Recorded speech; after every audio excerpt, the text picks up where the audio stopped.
you have some of these issues, and especially so, maybe you tried something at home and it worked for you. It could just be that it's you've given it a superficial treatment, and so it's not late. You'd better start getting to see a doctor to have you properly checked before it becomes an issue. And then for us in this part of the world, quite often we may have caused these things ourselves, and then we end up binding devils and blaming our grandparents and all that for it. So let's do the right thing. Good morning, and then please say hello to Dr. Sepoga for me. God bless him for all the wonderful things he's doing for women. And this is from Senam in Lashibi. Doc, I don't know if you know Senam. Yes, and You thank you. do. Okay. Now, so let me go on to ask. I have a lot of questions coming through, but let me go on. So we've talked about why fertility may decline. You've also helped us to understand that this is backed by science, by your research, and people who visit and all that you have observed. Um, so we also established that this could happen in both men and women. Correct. How does it really present? Now we see it for the women. For the How women. does it present in men as well? Yeah. So, and that's a very good question because, a lot of the time we tend to put all the focus on women. And in as much as that has the advantage of us not waiting till things get too late, it also puts undue pressure on the women, and I must say, and society appears to confer some sort of what we call uh, a cultural diplomatic immunity on the men. And so that if the couple is not conceiving, Then it's a woman's then fault. it's a woman. Everybody points fingers to the woman until we figure it out medically. But then it shouldn't be, because strictly speaking, if you take every 10 couples that are struggling to conceive, the problem could either be the man or the woman in equal measure. And as a matter of fact, these days we're even beginning to see that in our population, a lot more of the men are having issues than the women. The point is, let us not disproportionately focus all the negative attention on the woman. It's a shared problem. So, in men, sperm production begins again from puberty and it carries on till way later on in life. Okay. But from about age 45, there's an important hormone in men that stimulates sperm production. It's called testosterone. Do you want to give that a try? Testosterone. Again. Doc, please. My classroom. Doc, I just want to that with you. Testosterone. Thank you.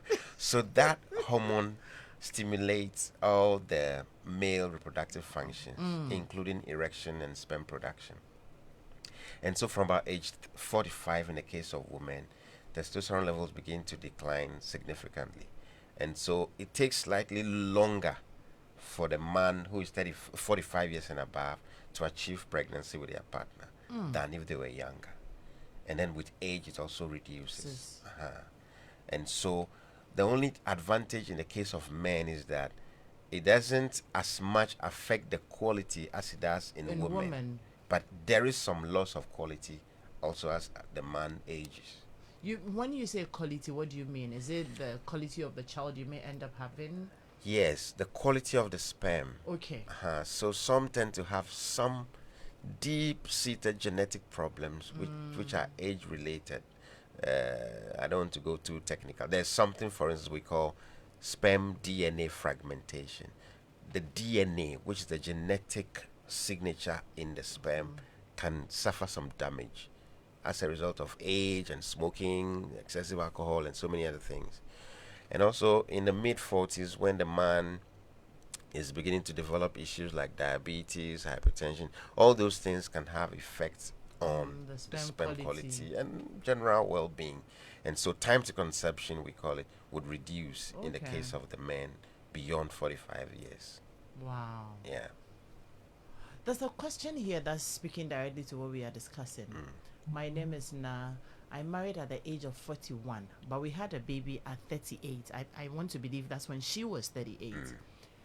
My husband and I have been trying to get pregnant for the past 3 years, and nothing has happened. What should we do?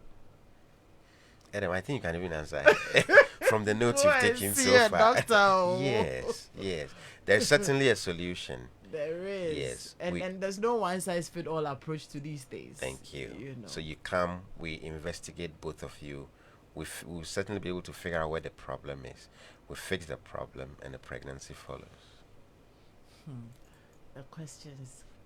My wife and I want to get pregnant next month. What do I do to boost my sperm production? I don't drink alcohol though. I don't smoke. What can she also do?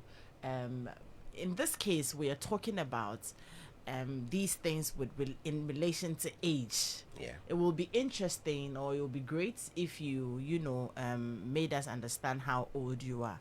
Because if you are relatively young people in your late 20s, then you should just do what we are saying, Doc. I'm answering the question now. Yes. The only thing I'll add on is that Uh-huh. we encourage generally healthy lifestyle. Eat healthy. He or she said no, he said he doesn't take drink, alcohol, he which is doesn't good. smoke. Yes, but apart from that, healthy eating, regular exercise, it makes you fitter and sperms a lot more healthier. And then apart from that, like Adam says, you do what you got to do, because the woman's eggs are of the best quality when she's between 20 to 30 years, and so that is the best time. And for us, we are most happy if everybody would complete having their babies as a woman before 35 years. Okay. You know, then the things that we know can happen, we've ruled those out. The rest, if anything, then we can deal with it. But as much as possible, ideally, if possible, that should be the target. Great.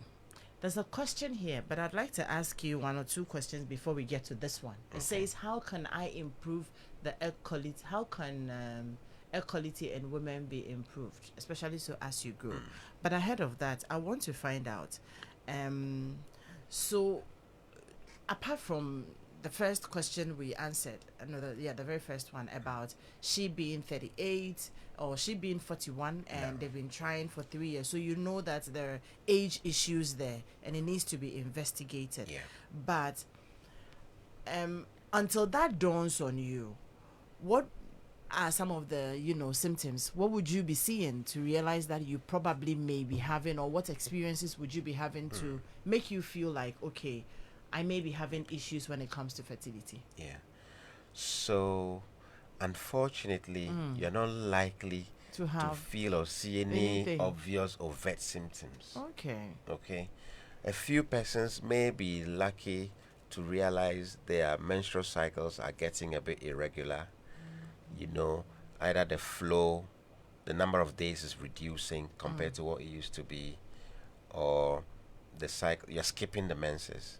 You have your flow this month, next month it doesn't come, the next month it comes.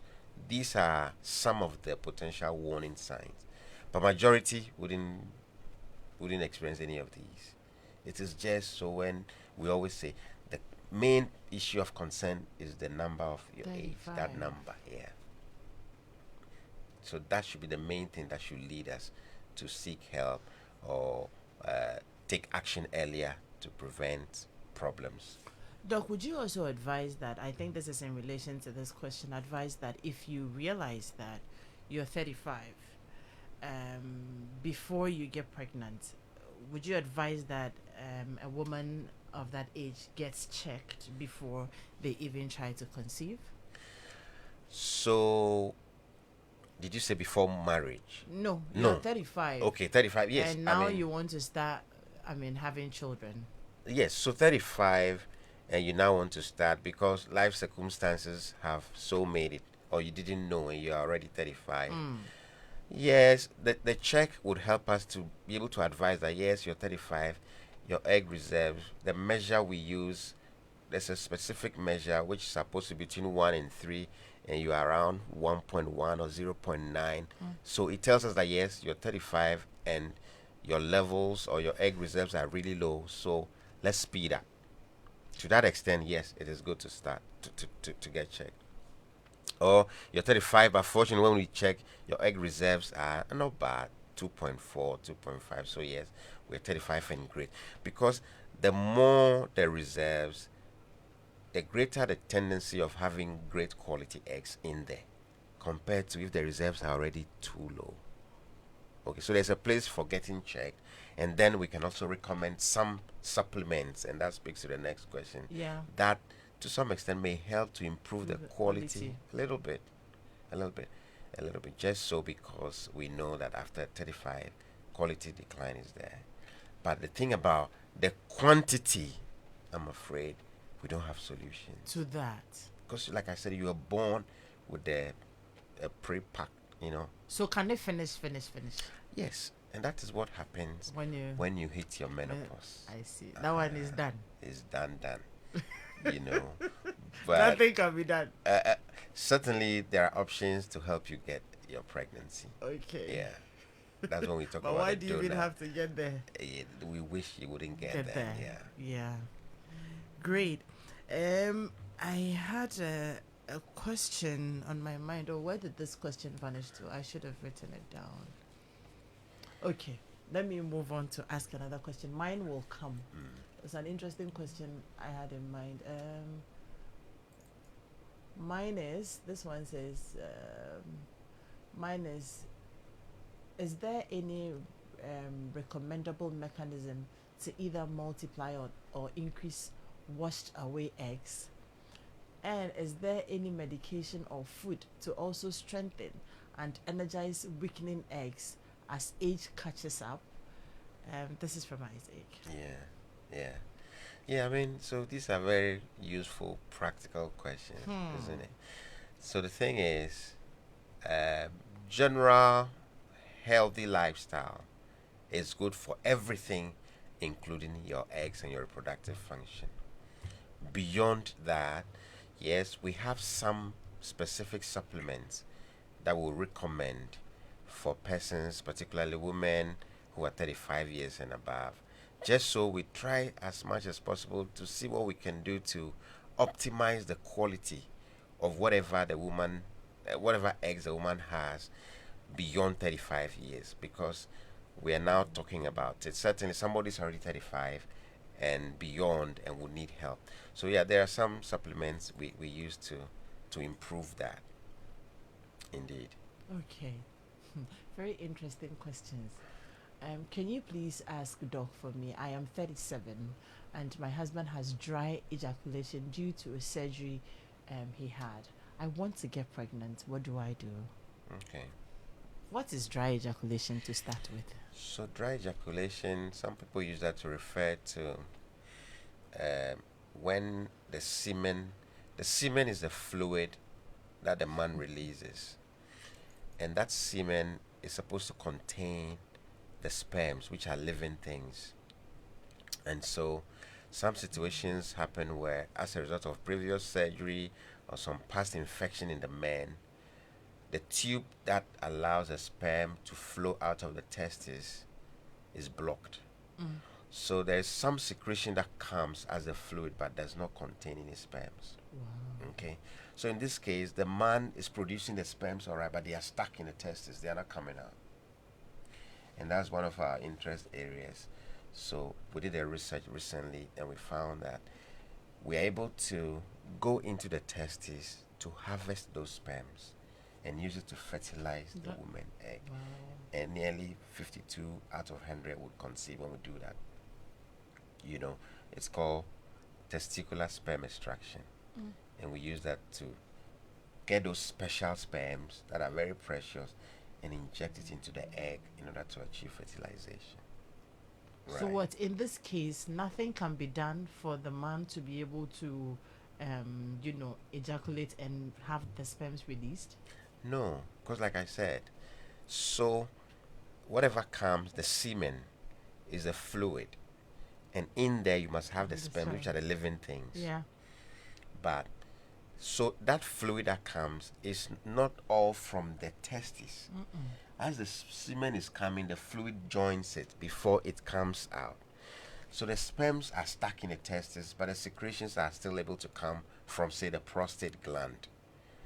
So the only way we can get those sperms would be do a tiny procedure and get into the testes to remove the sperms and use them to fertilize the eggs. So it's not as though nothing can be done. So nothing can be done to conceive without intervention is what you meant. No, but there are interventions, fortunately, to solve those This problems would be very frustrating for a couple, for a couple. But especially if you don't have this knowledge. yes, Mm, but fortunately, we there have are solutions. Yeah. Great. Now, somebody made me remember the question. I was going to say that, Doc. I want to ask a typical home affairs question. Yeah. And then someone just reminded me. Great. Um, so, at 35, and I'm sure, I mean, the people who visit you, you would realize that at that age, most of them are not even married. Or they are not even in very serious relationships because of things that they may have found themselves in school, chasing career, and all that. There's no time to take breaks and all that. And if a person like this visits you, you talked about the measure, and this is like 1 point something, and so we need to act fast. Aren't we promoting, like, okay, go and look for someone to impregnate you and have a baby without building homes and families? Now I see the home affairs in the Yes. question. Because let me relate it to this question that Yeah. brought it up. He says, please, I'm 36 years now, not married, and I have no children. I haven't had any symptoms of fibroids before, but planning to get pregnant before the year ends. That is whether I am married or not. Please, is there anything medical I am supposed to do before trying to get pregnant in order to have a smooth pregnancy and having a healthy baby at the end of the pregnancy? This is from Regina. I like the end of the question, because I'll take it from there. We actually want every woman to be healthy before embarking on pregnancy. Because a healthy woman who, before getting pregnant, ensures to some extent a healthy pregnancy and a better pregnancy outcome. Which is what brings me to what we talk about as preconception care, which again is something we don't do. Yeah.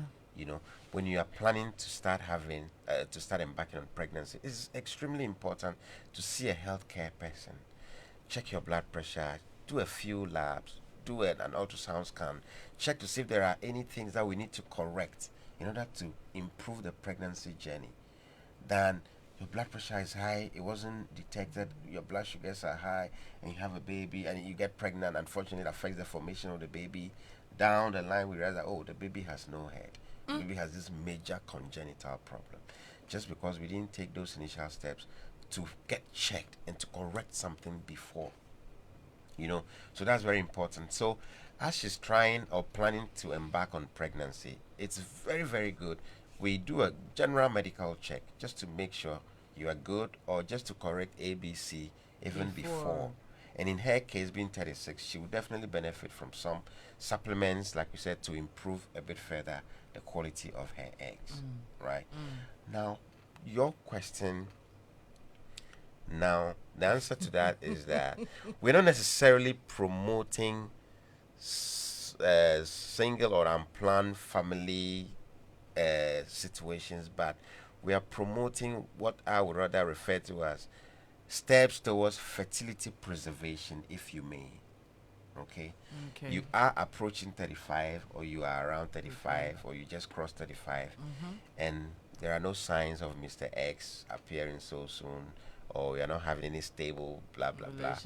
We have the option to harvest some of the eggs and freeze them.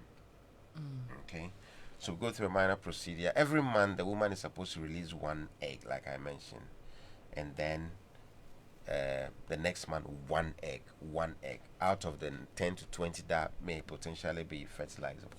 So we put you on some medications, some injections, to make sure that we develop multiple eggs at the same time, to see how many of the 10 to 20 that would have gone waste we can rescue.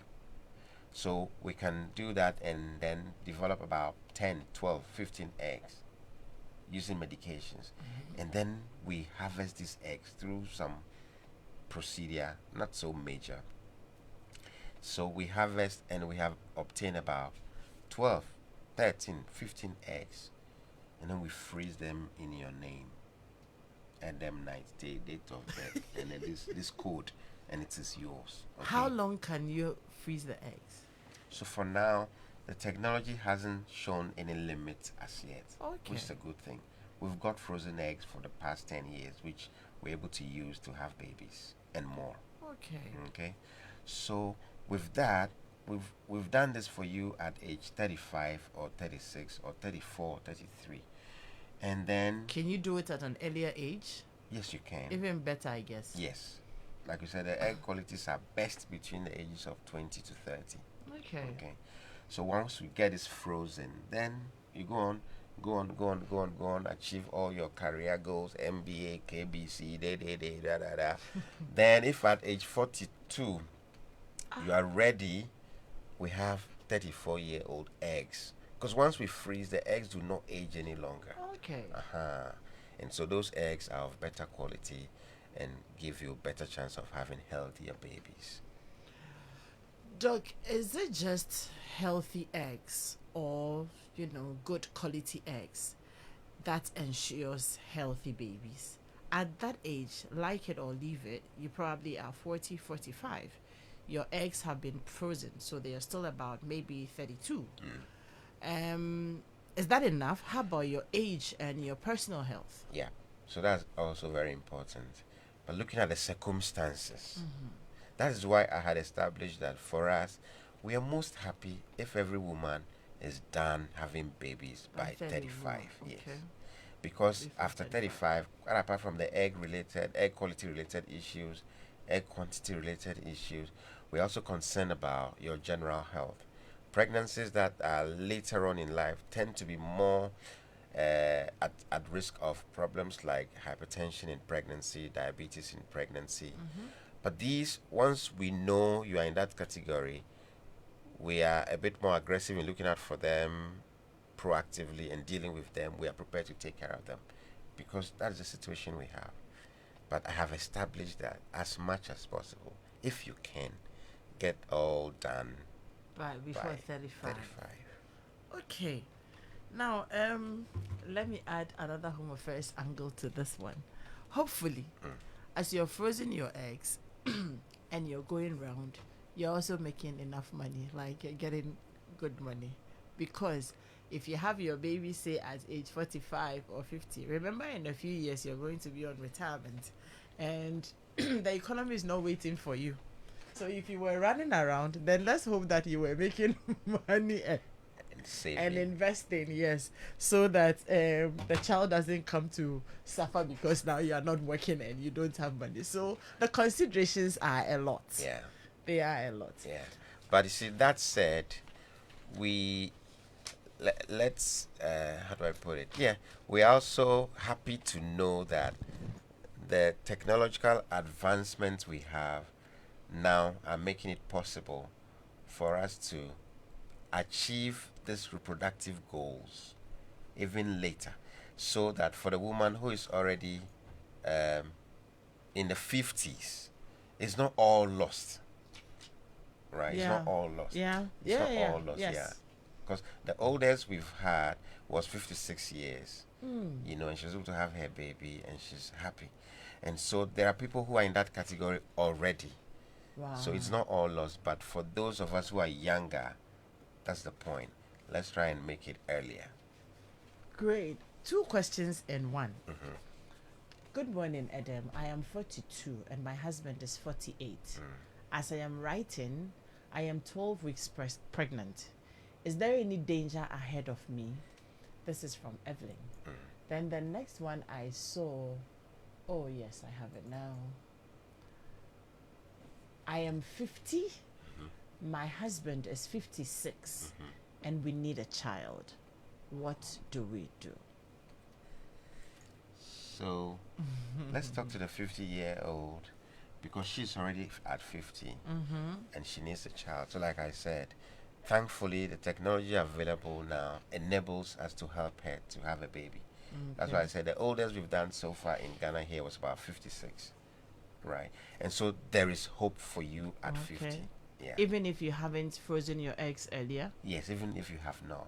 Okay. Because based on your circumstances, we discuss options, including the use of donor eggs, where we get a donor that will match you, put it that way, and use their eggs with your partner's sperm to fertilize. prepare your womb and you carry your pregnancy and then have your baby or babies. Okay, so there's a way, there's solution for you, regardless of the age. Now, for the other listener who is 42 and thankfully 12 weeks pregnant, it is great news because not many people are able to conceive spontaneously, like we have discussed, at that age. There are few concerns we have to look out for. Between 12 and 13 weeks, there's some detailed scan we need to do Okay. to assess that the baby is all formed well. Just because we have at the back of our heads that at that age there's a slight increase in the chance of having some issues with the baby. Maybe.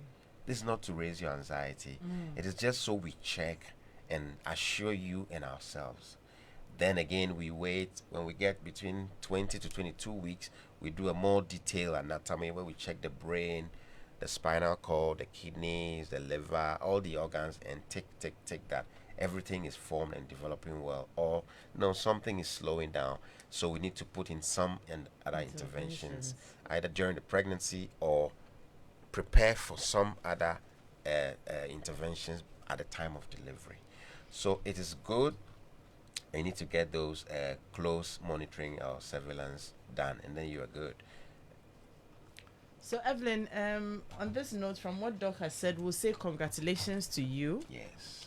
To start with, and then I'm not sure Doc has said that certainly you have any danger ahead of you. No, he's just saying that. I mean, from your 13th week onwards, some detailed checks will have to be made. From And now, actually. From now, 12 to 13, exactly. yeah. And then after then, they will even do some more detailed ones. And this is all to ensure that you have a healthy baby. And so, if your doctor is not talking about it, please tell them that you heard it on Joy FM. Dr. Sepoga says that right now, some detailed checks will have to be made. And so, they will have to do that for you. Otherwise, congratulations. And we're praying that you have. So the designation azoospermia means that the semen or the seminal fluid we are getting does not contain sperms, the living sperms that we need to fertilize the egg. So we usually will go a step further to see if we can find the cause of this. If we find the cause, some may require some minor surgical procedure to fix. Then the problem is solved. On the other hand, it may be due to the fact that you are either not making the sperm cells at all, or you are making the sperm cells but they are stuck in the testes. So if we confirm that you're making the sperms but they are stuck in the testes, then we have this ability to go extract the sperm The from one the you testes. talked about earlier. Yes, the TC. If on the other hand it is from some problem which is not making you able to produce the sperms at all, then the main solution would be to consider the use of donor sperms. Yeah. And of course, adoption. Wow. Okay. So there are Again, all is not solutions. lost. Yes, there are solutions. Now, there's a question here that made my heart sink. Hello, Doc. Good morning. I am 39, and my husband and I are trying for a baby. We've tried for the past 9 years. We seek for a doctor's advice, and we were told it's fibroid. I had surgery thinking that will make me conceive, but it was to no avail. After 3 years, sorry, I noticed that when I menstruate, blood comes out from my tummy. I wondered what that is. And the doctor said it's endometriosis. So I should have another surgery.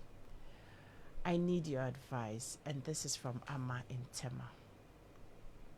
Yeah. So, yeah, those are some of the practical things we get faced to deal with. Wow. So that makes me want to emphasize the fact that if for some reason you have fibroids and it required surgery, you should even prioritize your childbirth higher than somebody who did not have fibroid surgery. Because when we have the fibroid surgery, it means your fibroids are of importance. That is why we needed to remove them. And so once we have the cost to remove the fibroid, let us prioritize childbirth so that you don't get your fibroid surgery done and you are waiting for so many other years. One, some of the tiny fibroids at the time of your initial surgery that were tiny, microscopic, and were not detectable would grow. And because we are seeing a lot of persons who have had a previous fibroid surgery with recurrent fibroids and now difficulty conceiving. So as a society, Fertility Society of Ghana, we want to propagate that. Even we are even telling our colleague doctors that when a woman has needed myomectomy to remove fibroids, let's encourage them to get pregnant sooner rather than wait till later on. Now, so coming back to this issue of our friend who's had a surgery, who's been struggling for 9 years, and unfortunately is down with endometriosis. Yeah, endometriosis is one of the difficult issues to deal with, I must say. And I think she's 49. she's, yeah, 39. You That's, said. is it? Uh-huh. Let me check. Yes. So what it means is you have endometriosis is when the cells, the tissues that are supposed to be found inside the lining of the womb have developed elsewhere. And it can go anywhere in your body, in your lower abdomen. Sometimes you can have a nodule around your belly button, which is what is happening here. And because those cells are programmed to bleed, just like your menses, so wherever they are, they bleed when it is time to have your menses. And indeed, when that happens, we need surgery. Sometimes we need to remove that swelling at the belly button and then put you on some medication, some injections, some we give every month for a couple of months to suppress these tissues, then quickly see what we can do to get you pregnant. Because the good thing about endometriosis is once you get pregnant, and for the period of 9 months of pregnancy, it's able to suppress further growth of the endometriosis. So yes, that problematic nodule needs to be removed through surgery and then some medications or injections to suppress further development and then quickly work on getting pregnant. Okay. I don't want to pretend that I am. I understand everything. Yeah, but I'm sure But it she sounds, does. yes, sounds a bit, Yeah, yeah, some way. it can There's be another solved. one. Yeah. There's another one. She's 45, Mm. diagnosed with bilateral blockage. Mm. She's asking, is her case hopeless? Can I ever conceive and have children of my own? Certainly, it's certainly. I mean, there's certainly a lot of hope. It is never hopeless. No, it is never hopeless. Is the bilateral blockage the same as the tubal Yes, blockage? so she we has talked about? bilateral tubal blockage. And what it means is both tubes, every woman has two tubes you're So born with. both are blocked. Both are blocked. Wow. So naturally to conceive It's difficult. is difficult. But there are some interventions we're even able to do now to flash the tubes open in some cases, right? If we did that and it still would not open, then we go on to other steps of helping to conceive, like the use of artificial assisted reproductive technology like IVF, where because the function of the tube is provide a space where the sperm goes to meet the egg. So if your tubes are blocked, then that travel and meeting cannot happen. We take out the eggs, take the sperm, and fertilize them in the IVF lab to form the pregnancy, prepare the lining of your womb, and put these pregnancies back in there for you. So it is certainly not hopeless. Okay, Doc. Thank you for that. There's another one. This is an interesting one. It says that nice topic you guys are dealing with, but I have not heard anything about the cost. Yeah, because we don't talk about cost here, isn't it? It certainly won't come cheap, will it? or doesn't come cheap? Cheap is relative, Adam. But So if you consider the fact that you can actually just, copulate with your partner and get pregnant and not go through all of these, yeah, then these interventions won't definitely come yeah, at that cost. yeah, that is true. That is true. But yes, it's good to know that these solutions are there as a first step, and then we assess on a case by case basis, and then it will be suggest that okay, so for yours A, B, C may be involved, for yours it may be just A and B, and then the costs estimates are discussed based on each person's case. Mm. Yeah, but I mean, yes, you may think that it will be expensive and unaffordable, but you realize that no, once people mean business, they are able to find a means They're able to find the to means. fund it. Yeah. Great. So, Doc, when we talk about fertility preservation, is it just about having your eggs frozen? Certainly not. Okay. So, having your eggs frozen in the case of women is one of the options, Mm-hmm. and it's not only necessarily because you are afraid that you are growing and you are not able to get a partner now, and you want to safeguard them. Sometimes we have to do that because the youngish woman has been diagnosed of some cancer. Okay, uh, commonly breast cancer, which is we're increasingly seeing in women below 40 years. And so the woman is below 40, she's been diagnosed of breast cancer. Unfortunately, a lot of our breast cancer cases are detected at an advanced stage where the treatment may involve the use of some chemotherapy. And the chemotherapy has a tendency to cause damage to the eggs.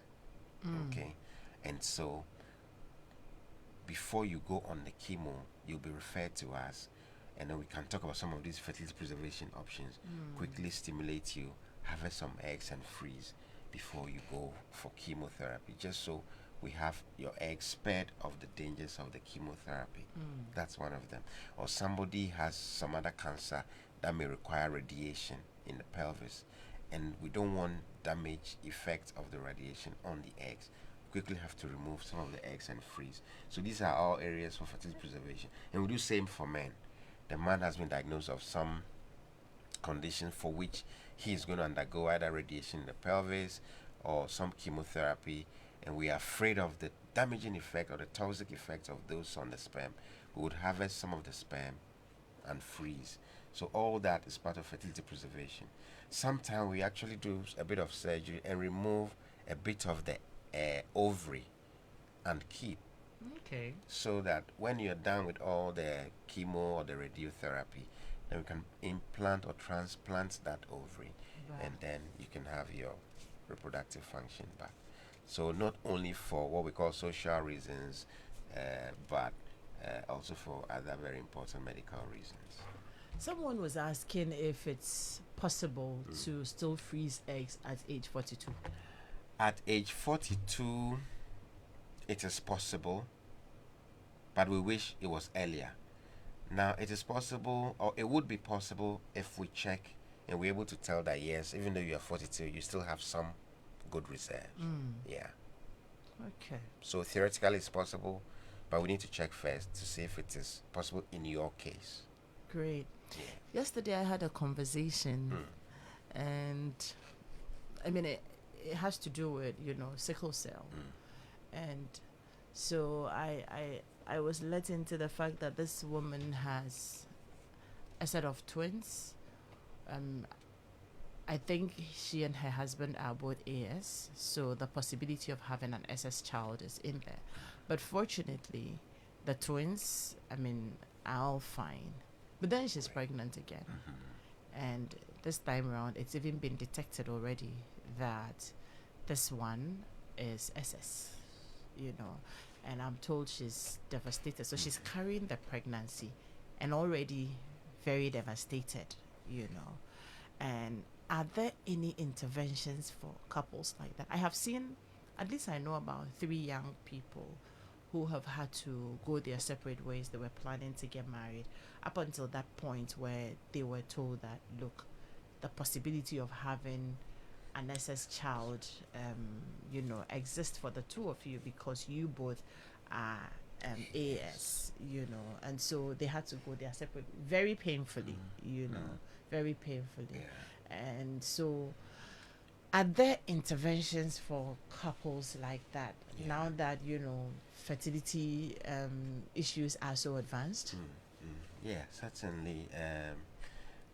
There are, because you see, sickle cell is a major problem here in Ghana. 2% of all newborns have sickle cell. Oh, So that's 2 of every 100 babies. wow.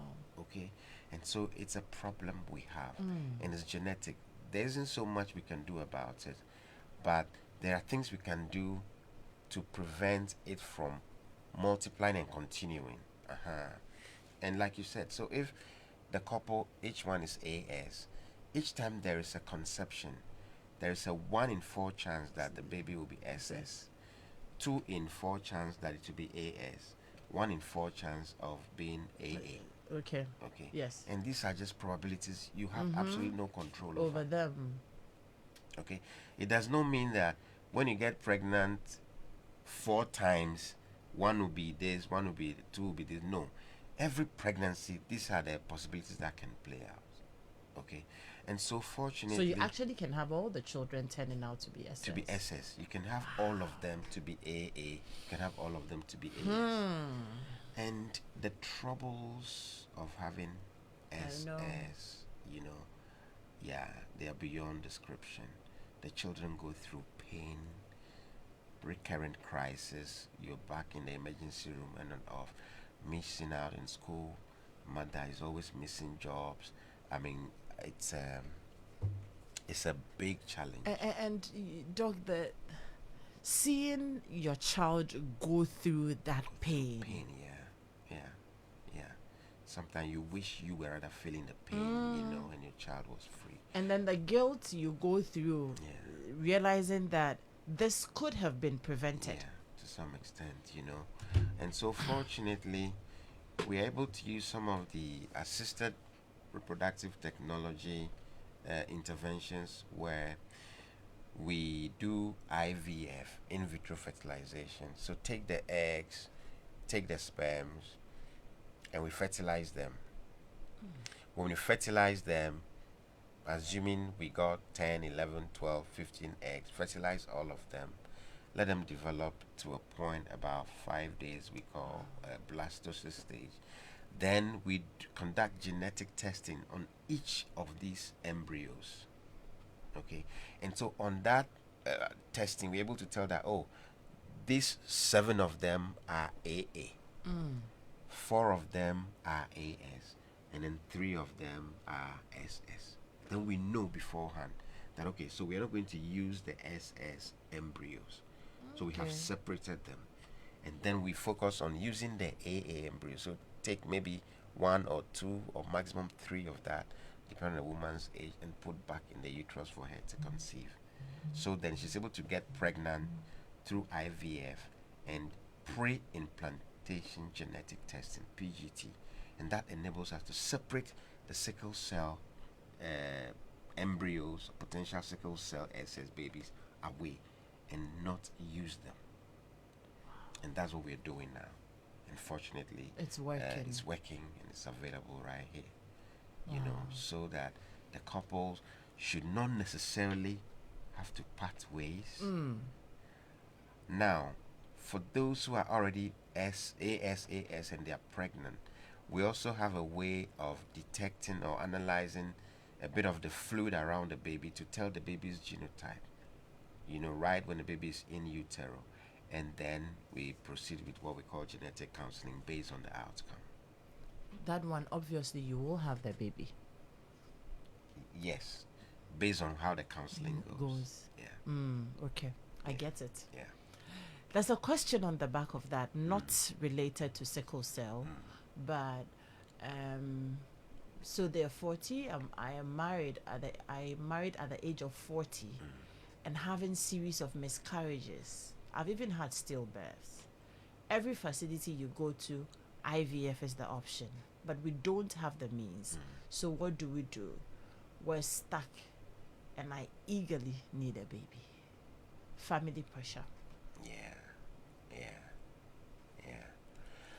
So yeah, that's one of the difficult real life situations. And repeated miscarriages sometimes emanate from the reduced quality eggs, okay, which may be at play in this case. And so in some of those cases, if we're able to if we're able to get the means to do the IVF, that helps us to a large extent to guarantee to some extent that we're going to have the healthier of the eggs making the pregnancies. They will develop one after fertilization, so healthier embryos. But in the absence of that, sometimes other medical problems may be at the background. And so some detailed testing will be able to figure out that, okay, there's this condition where it's medication A, B, or C might also have a place whilst we keep trying without the ability to afford the IVF. So there are certain things we can consider that may be potentially helpful. Okay. So please, those of you who are asking, you want to put this number down: 0302 631 880. Number again is 0302 631 880. I'll mention it for the last time: 0302 631 880. Ship Medicals, Ship Specialist Medical Center. You want to call, book an appointment to see Dr. Sepoga and have all your conversations with him. Some of the questions, obviously, we were unable to answer them here on the radio. So book an appointment and, make a date with him and have all the questions you want to ask. And then, interventions will be provided. So, Doc, the lady who has the bilateral blockage, she's 45. Yeah. She's 45. It's 45, yeah. Yes. So, And I have about 2 more questions I will come back to ask you before we go. okay. But I told us earlier about the Far Side event happening this afternoon with Executive Women's Network, and I have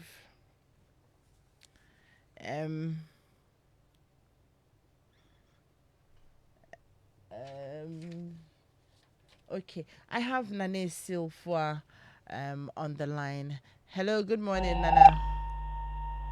Good morning, Adam. How are you this morning? I'm well, a little sleepy, but I'm well. Oh, I thought you were already running around. I see. Great. So we'll get quickly talking about the Fireside Chat this afternoon. And this Yes. is on the back of International Women's Day. We're still in March, and we actually on Home Affairs also said that we're dedicating the month of March to talk about, women. So it's in order. Invest in women, accelerate progress, and our hashtag is Inspire Inclusion. So tell us a bit about the program this afternoon. Okay, thank you very much, Adam, and good morning to your listeners. Yes, we are having an exciting program this evening. As you said, it's still the month of March, and we are celebrating women and doing our very best to empower ourselves, so we can accelerate the progress that we desire. So we are having, I would like to call it like a reflection, so that we can chat to ourselves about what more as women we can do to invest in ourselves first, because I do believe we've got to invest in ourselves also, not always in others. So investing first in ourselves and also investing in other women who seek the opportunity so we can help them grow. After all, I think we are stronger in our numbers, and That's therefore true. there are lots of opportunities for us to do this. Open the right kind of doors, let us we rise, so other women can also accelerate their progress. So this is the fireside chat that we are having this afternoon. Mm. We are a mix of EWN members, that is the leaders and the members of the Executive Women Network Association. We have also invited, women associations, the leaders and other members in women associations in corporate. We have Afterbank, MTN, Petrosol, EcoBank, BRA, Zen Petroleum, and Olam. We've invited their women network group so that they can join us to participate in this session that we are going to have this afternoon. Great. But I'm very excited about the guest speakers that we have as well because Mm. I know them personally Mm. and I know what they have done to grow a lot of women, create opportunities for them. We have Mrs. Elsie Adwawazis, who's the second deputy governor of the Bank of Ghana. She's an awesome lady, so she'll come and also self-reflect and share her thoughts on the theme. Then there's also Taka Awori, who is the CEO of Busara Africa.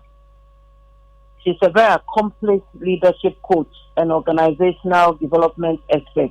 So we have these two phenomenal ladies, amongst us this afternoon, and so it promises to be a very exciting afternoon, Eden. Great. Thank you very much. If you haven't signed up, can you still attend? Oh, it's too late now. Eden, I think for this particular event, the fireside chat we are going to have, we are oversubscribed. Okay, great. I mean, it saddens me that we cannot have more women join us, but at the same time, I am very excited Mm. about the fact that the enthusiasm to participate in the program has been overwhelming. Great. So, I mean, what it is that subsequently, when this announcement goes up and you'd like to be there, please sign up early because when Janet and the other ladies were in the studio, we talked about it. And so we're telling the public that these events are really very great. If you hear it as a man, you want to tell your woman, your sisters, your aunties, your wives to just be there and listen and be inspired as well. Thank you, Nana Esilfwa Tamaklo, Marketing and Corporate Affairs Director, Absa Bank, GH, and also an executive committee member of the Executive Women's Network. I'll see you this afternoon. All right, so then, see Th- you. Thank you. Great. So, Doc, I come back to ask you my final question and then we will be out of here. So, um, this very one about, oh dear. Okay, I asked you this one already, but there was one question. Oh my world, where did the question run away to? Aha, found it. Someone wanted to find out, is it possible that a girl can be born without any eggs at all? Hmm. Hmm. Yeah, there are some rare congenital problems like that where the girl is born with no ovaries. At all? Yeah, but fortunately, those are rare. Okay. Yeah. Have So, we had any such case here? uh, here in Ghana, maybe extremely far in between. Yeah, Great. and globally so. Great. And the person's last question is, do doctors at any point recommend spiritual intervention? I mean, so why not? All of us, well, yeah, doctors just like anybody else, we we all believe in the supremacy of the creator. Mm. Because when you do surgery, you cut through the human body, Mm. you see how things are arranged, how things are orderly. And that was not done by a doctor. Exactly. You will certainly know that there was some power somewhere, Mm. And so, yeah, we do. And we also would, we pray and trust God to help us succeed in what we're You're doing. doing. Yes. Whether it is surgery, every day before you go to work, you pray that the patients coming through to my door today, God help me to be able To be to able to find help solution for their them. needs. And so, yeah, we do, which is why we try to encourage you to do what you have to do, and which is why it gets painful when the patients that we recommend based on your training in scientific knowledge and professional training that this intervention is needed, the patient goes to another spiritualist, in quotes, and they told him, oh no, you should not go through what the doctors are recommending. And unfortunately, life threatening and potentially fatal complications arise just because somebody decided not to take professional advice. Great. So they are not excluded. When we also talk to you, We want you we are to also listen. talking, and we're also hoping and praying and trusting that ultimately the best is what becomes Great. your lot. Thank you very much, Doc. This has been a very good one. We talked this morning about age-related fertility decline and all you need to know about it, and you have. I particularly love the bit about the sickle cell where there is intervention, because watching children in distress till they grow and sometimes till they lose their lives is just too painful. So if there is intervention, praise the Lord for that. I have been talking to Dr. Promise E. Sepoga, consultant obstetrician and gynecologist, fertility specialist at Ship Health Care, and also the vice president of the Fertility Association of Ghana. Doc, thank you very much. He's also a senior lecturer at the University of Ghana Medical School. This is how we're ending Home Affairs this morning. But before I go, let me just remind you again that the joy of every parent is to see their children cheerful and hearty. To achieve this desire, every parent needs to ensure that their children are given nutritious foods that has the essential nutrients and multivitamins which can promote their welfare. And so, encouraging you this morning to ultimately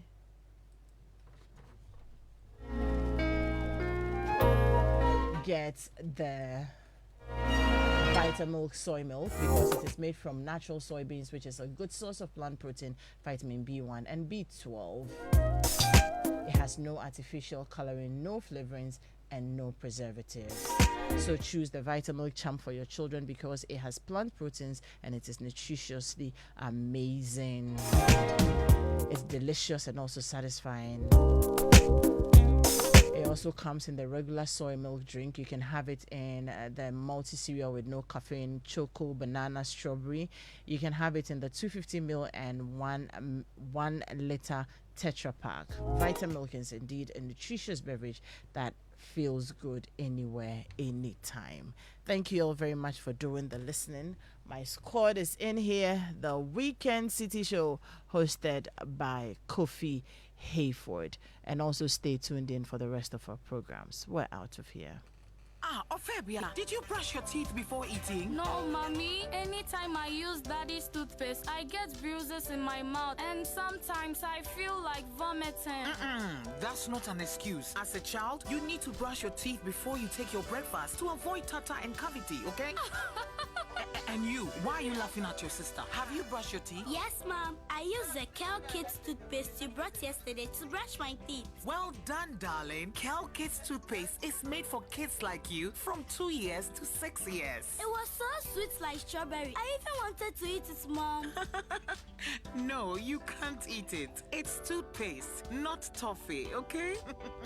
It's always advisable to give your kids Kel Kids toothpaste to brush their teeth. Kel Kids toothpaste strengthens teeth and prevents decay and cavities. As a mother, I always make sure my kids use Kel Kids toothpaste. Kel Kids toothpaste with strawberry flavor makes brushing exciting for our kids. Kel, happy smile. This advert is FDA approved.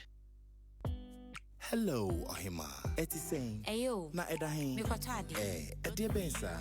Krachi. Obesuja na so behwem kwem. So, na se jane de wo so ayeden kwan de wohwem kakra. Anyway, mekopɛ vitamin B de ajojo makoma. What a coincidence. Miso no na mekoto, eno na me no. Hey bra, wait dear, wo boa.